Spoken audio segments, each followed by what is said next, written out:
வணக்கம் நண்பர்களே, வாழ்க வளமுடன் நலமுடன் வாழ்க வையகம். நம்ம கார்த்திகை மாதத்தின் சிறப்புகள் பகுதி பார்த்துக்கிட்டு இருக்கோம். அதில் இந்த தடவை பார்க்குறது பகுதி 6. எதுக்கு நான் இந்த கோவிலை இப்போ நம்ம இன்று ஒரு தகவல் சுதாமா யூடியூப் சேனலில் நம்ம இந்த பகுதி 6 இதில் பார்க்குறதுக்கு முன்னாடி இது வரைக்கும் நம்ம எத்தனை பகுதிகள் பார்த்துருக்கோம் அதை பற்றின ஒரு சின்ன ரீகேப் போட்டுடலாம். ஃபஸ்ட்டு கார்த்திகை மாதத்தில் என்னென்னலாம் வழிபாடு இருக்குது, உமாமகேஸ்வர விரதத்தில் ஆரம்பித்து பெருமாளுக்கு உண்டான துவாதசி அது வரைக்கும், அதே மாதிரி முருகப்பெருமான், ஏன்னா கார்த்திகை மாதம் முழுக்க முழுக்க முருகப்பெருமானுக்கு சொந்தமானது, ஏன்னா கார்த்திகை பெண்கள் வளர்த்ததுனால. அதுக்கப்புறம் ஐயப்பனுக்கு மாலை. ஸோ இதில் நம்ம பகுதி 1 இதுதான் முக்கியமாக நாம் இந்த கார்த்திகை மாதத்தில் என்னென்னலாம் வழிபாடு பண்ணுறது அப்படின்றத நம்ம பகுதி 1லேயே சொல்லியிருந்தோம். திங்கட்கிழமை சோமவாரத்துலேருந்து பெருமாளுக்கு வளர்பிறை துவாதசி திருநாள், அந்த அளவுக்கு நமக்கு இது ரொம்ப அற்புதமான ஒரு கார்த்திகை மாதம். பகுதி 2ல் உடனே நம்ம என்ன பண்ணியிருந்தோம்னாக்கா, ஐயப்பனுக்கு எப்படி மாலை போடணும், மாலை போட்டோன்னா செய்யறது செய்யக்கூடாதது, அவரோட தோற்றம், அவரோட வரலாறு, இதை பற்றி எல்லாமே நம்ம பகுதி 2ல் சிந்தனை செஞ்சுருந்தோம். பகுதி 3ல் எப்போவுமே முக்கியமாக கார்த்திகை மாதம்னாவே சோமவார விரதம், சோமவார விரதம் எப்படி கடைப்பிடிக்கணும், எப்படி விரத காலங்களில் எப்படி செய்யணும், எப்படி செய்யக்கூடாது, என்ன மாதிரி அன்னதானம் பண்ணலாம், இதெல்லாம் சொல்லியிருந்தோம். அதே மாதிரி நமக்கு ரெட்டிப்பு பலன் சொல்லியிருந்தது என்னென்னா, சோமவாரம் ஆரம்பித்த அன்றைக்கே நமக்கு பிரதோஷமும் ஆரம்பிச்சது, அதனால தான் நம்ம அந்த ரெட்டிப்பு பலன் சொல்லியிருந்தோம்.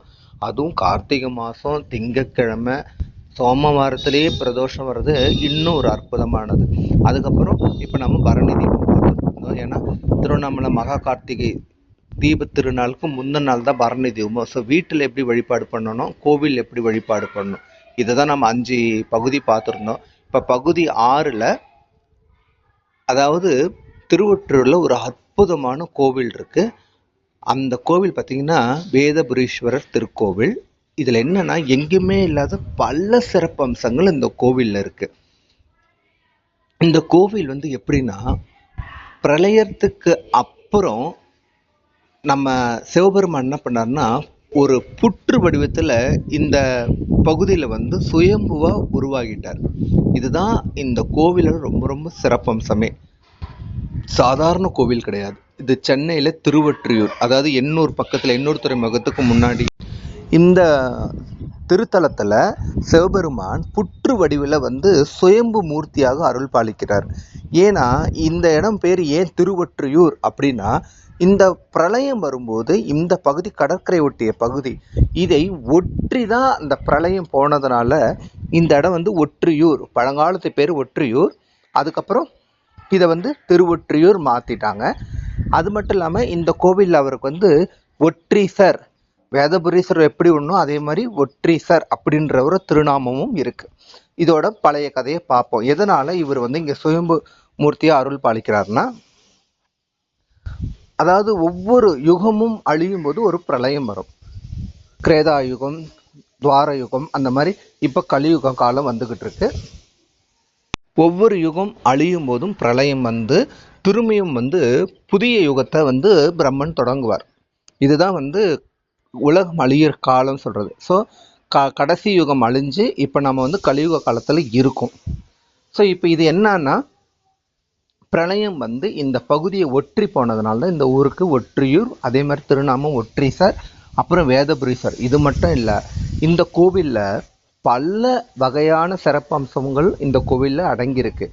ஏன்னா ஏன் இவர் புற்று வடிவில் இங்கே தங்கியிருக்காருன்னா, இவர் ஏன் அந்த மாதிரி வந்தாருன்னா, இந்த வாசுகி பாம்பு நம்ம எல்லாருக்குமே தெரியும். வாசுகி நம்ம அந்த பார்க்கடலில் கடையும் போது அந்த வாசுகி பாம்பை மத்தான் வச்சு தான் அந்த பார்க்கடலில் கடைஞ்சாங்க. அந்த கடையும் போது அந்த வாசுகி பாம்பு கடைஞ்சு இறந்தே போயிடுச்சு.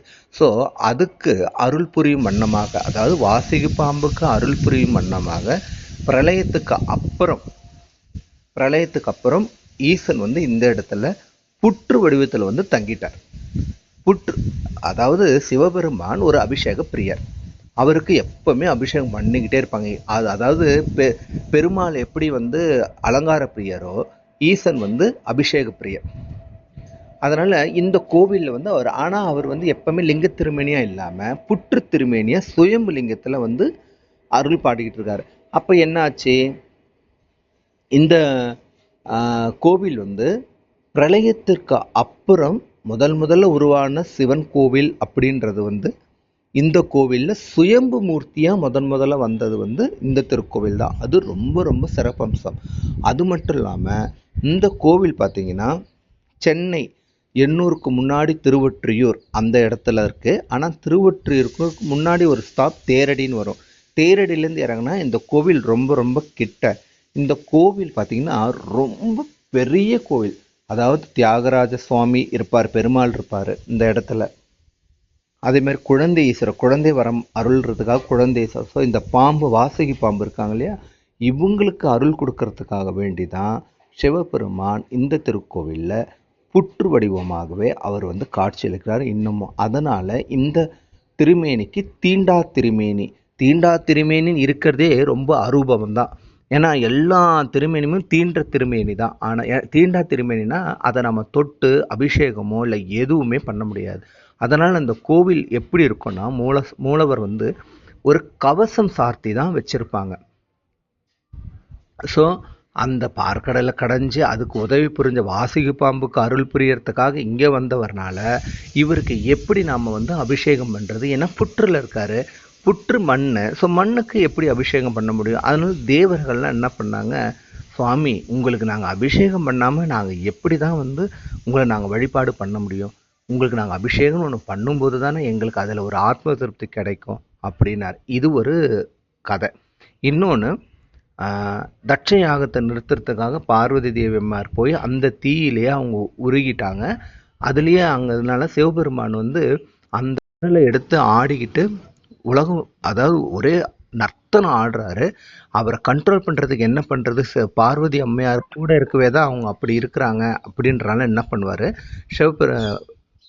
நம்ம பெருமாள் வந்து அதை வந்து சக்கராயத்தை ஏறி அதை ஒவ்வொரு துண்டுகளாக போயிடுவார். அந்த 51 துண்டுகள் விழுந்த இடம் தான் சக்தி பீடங்களாக இருக்கு. அதுக்கும் இந்த கோவில் ஒரு காரணம். ஸோ இவர் தான் தீண்டா திருமேனி. எப்பவுமே ஒரு கவசத்தில் தான் இருப்பார். ஏன்னா அவர் அதை தொடர்றதுக்கு யாருக்குமே அனுமதி கிடையாது. ஏன்னா அது அப்படியே சாக்ஷாத் சிவபெருமானே வந்து புற்றின் வடிவமாக தங்கிட்டார். அதனால் தீண்டா திருமேனி தான் அவருக்கு. வேதபுரீஸ்வரர்ன்றது ஒன்று. அதனால் தேவர்கள்லாம் காத்ததுனால கேட்டதுனால அப்போ சிவபெருமானே சொன்னது தான், இந்த எப்போ திருக்கார்த்திகை தீபம் வருதோ, அதாவது கார்த்திகை மாதத்தில் திருக்கார்த்திகை தீபம் வரும், அதோடு சேர்ந்து பௌர்ணமியும் வரும்.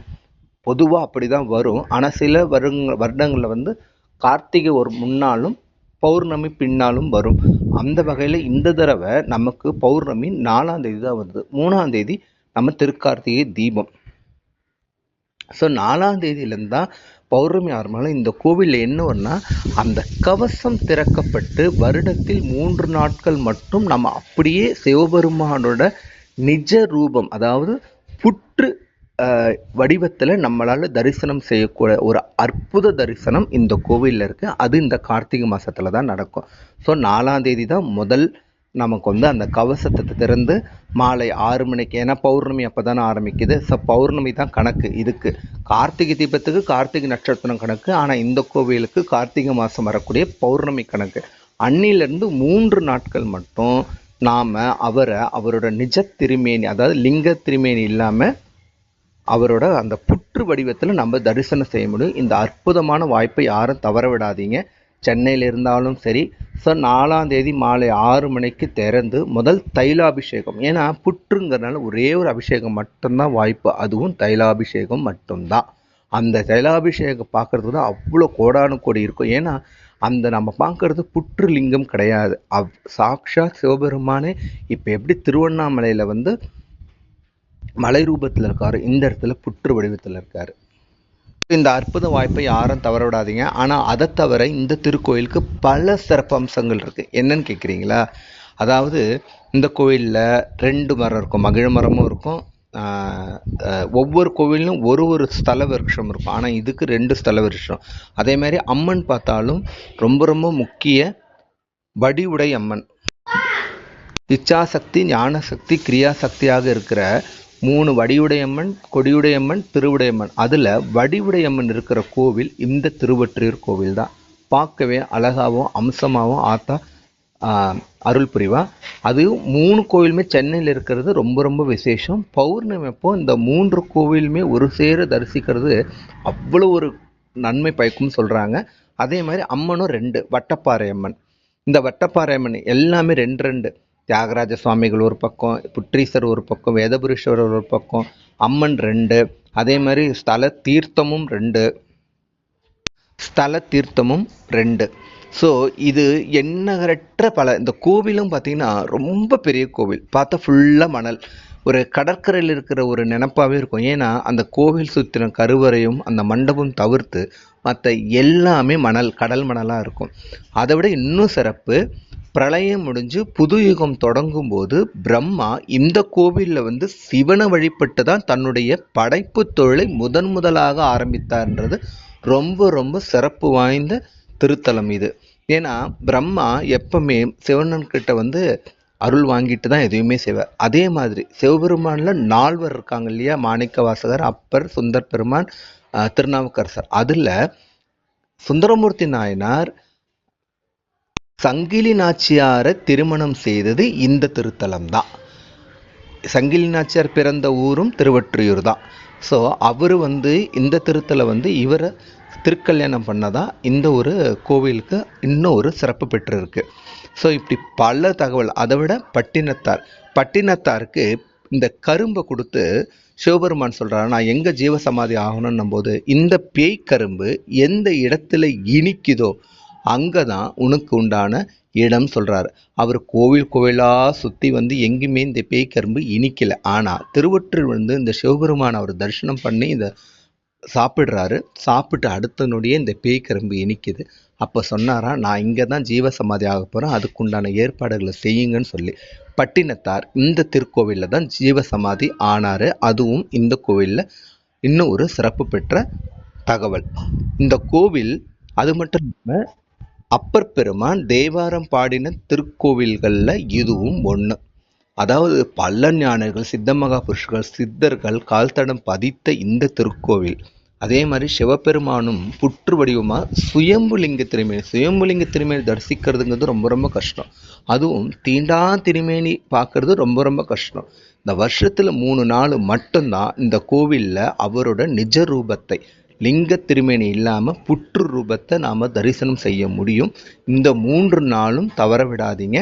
4ஆம் தேதி ஆரம்பித்து 6ஆம் தேதி 4th December to 6th December வரைக்கும் டைம் இருக்குது. ரொம்ப கூட்டத்தில் பார்க்கணுன்னு அவசியம் இல்லை. உங்களுக்கு எந்த நேரம் வாய்ப்பு இருக்கோ போங்க.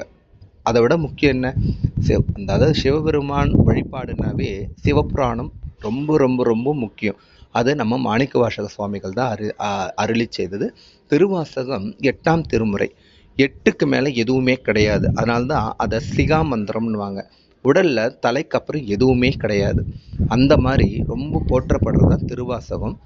அதுலேயும் இது நம்ம ஏற்கனவே நம்ம பதிகம் கொடுத்துருப்போம். இந்த மாசில் வினையும் மாலைமதியும் வீசு தென்றலும் இங்கிலவேனும் மூசு வண்டரை பொய்கையும் போன்றது ஈசன் எந்த இனடி நிழலை. இந்த பதிகத்தை மட்டுமே மொத்தம் 10 பாடல்கள் இருக்குது. நமச்சிவாய திருப்பதிகம் சொல்லுவாங்க. தேவார அப்பர் பெருமான் பாடியது, அதாவது கழுத்தை நெரிக்கிற பிரச்சனை. நம்ம அதை பதிவாகவே போட்டிருந்தோம். பலன் தரும் பதிகங்களில், சிவக்கவசங்களில் இப்போ தான் நம்ம அதை போட்டிருந்தோம். அதுவும் இதோட இணைக்கிறேன், படிங்க. உங்களுக்கு கழுத்து நெரிக்கிற பிரச்சனையா, எப்பேற்பட்ட பிரச்சனை தூள் ஆகிறதுக்கு 2 பதிகங்கள் கொடுத்துருக்கோம். சுற்றுணை வேதியவன் சோதியும் ஆனவன் அந்த ஒரு பதிகத்தில் 10 பாடல் இருக்குது. மாசில் வினயம்ல 10 பாடல் இருக்குது. அது 2மே முடியலன்னாங்கன்னா அதில் அந்த ஒரு பதிகமும் இந்த சொற்றுணை வேதன் அந்த 4 லைனும் படித்தா கூட உங்களுக்கு வாழ்க்கையில் ஒரு திருப்பு முனையை கண்டிப்பாக சிவபெருமான் அருள்வார். அது மட்டும் இல்லாமல் இந்த நம்ம கார்த்திகை மாத சிறப்புகள் பகுதி 6, பிரளயத்துக்கு பின் தோன்றிய முதல் சுயம்புலிங்கம் வருடத்தில் 3 நாட்கள் மட்டும்தான் இருக்குது. இந்த வாய்ப்பை தவற விடாதீங்க. எல்லாரும் போய் இந்த தரிசனத்தை பார்த்தா வாழ்க்கையில் அதை விட ஒரு பேர் எதுவுமே இருக்காது. நம்ம சேனல் இது வரைக்கும் சப்ஸ்கிரைபே பண்ணலையா, சப்ஸ்கிரைப் பண்ணிக்கோங்க. நம்ம சேனலை இது வரைக்கும் சப்ஸ்கிரைபே பண்ணல, சப்ஸ்கிரைப் பண்ணிக்கோங்க. உங்கள் ஃப்ரெண்ட்ஸ் ஃபேமிலி